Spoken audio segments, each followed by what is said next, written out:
Bonjour, bienvenue dans cette nouvelle capsule vidéo sur mer et océan, appropriation, protection et liberté de circulation. Nous abordons l'épisode 4 des espaces à protéger et dont la mise en valeur doit être repensée.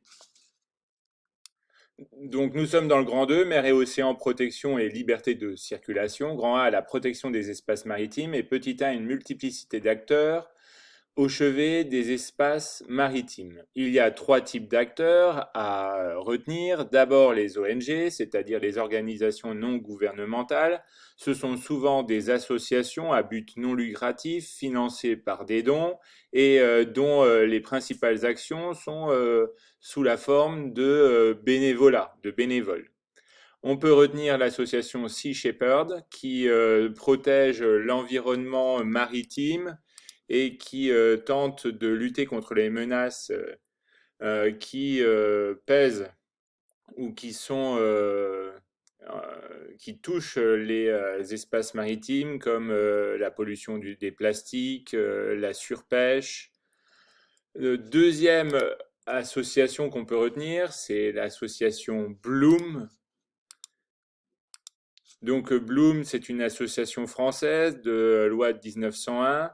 Son objectif, c'est elle aussi de protéger les espèces marines et de s'intégrer dans l'économie bleue qu'on va voir ensuite, c'est-à-dire un processus de développement durable.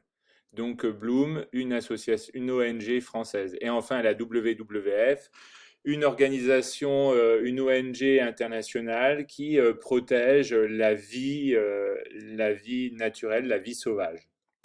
Deuxième type d'acteurs, ce sont les États. Les États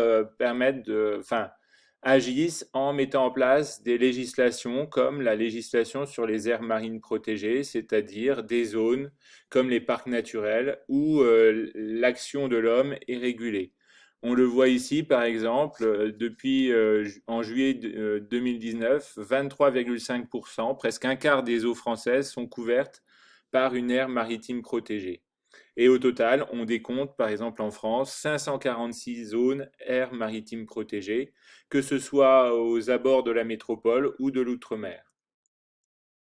Deuxième type d'action, c'est de développer l'économie bleue, que je ne vais pas développer ici parce que je vais le développer dans la seconde sous-partie. Cette économie bleue a été lancée et relancée lors de la conférence de Nairobi au Kenya en 2019. C'est la conférence internationale sur la population et le développement. Troisième type d'acteurs, ce sont les organisations régionales comme l'ASEAN qui souhaitent par exemple protéger une partie de son espace maritime, qui lors d'une conférence a adopté la déclaration dite de Bangkok pour réduire les débris marins en Asie du Sud-Est. Mais aussi donc l'ASEAN, l'Association des nations de l'Asie du Sud-Est, mais aussi l'Union européenne qui va interdire, par exemple, d'ici 2021, la pêche électrique. Toujours dans le grand 1, le petit 2, l'économie bleue, le développement durable appliqué aux espaces maritimes. L'économie bleue, c'est une économie garantissant la meilleure utilisation possible des espaces maritimes en conciliant le développement économique et la protection. C'est donc une économie qui s'inscrit dans le développement durable. Je vous le rappelle, c'est un développement qui tente d'associer à la fois l'économie, l'environnement et la société. L'économie, par exemple, en rendant plus efficient, plus efficace le transport maritime, mais aussi en légiférant pour rendre la pêche plus durable. Protéger l'environnement, notamment les espèces maritimes, les ressources halieutiques, et en limitant les émissions de déchets plastiques qui sont à l'origine de la création de ce que l'on a appelé le sixième continent, le continent de plastique.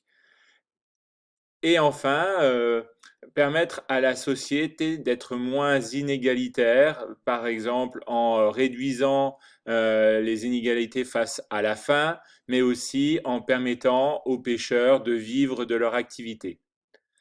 On pourra donc se demander à l'issue de cette vidéo, et si vous êtes capable de répondre à cette question, c'est comment protéger et exploiter durablement les espaces maritimes.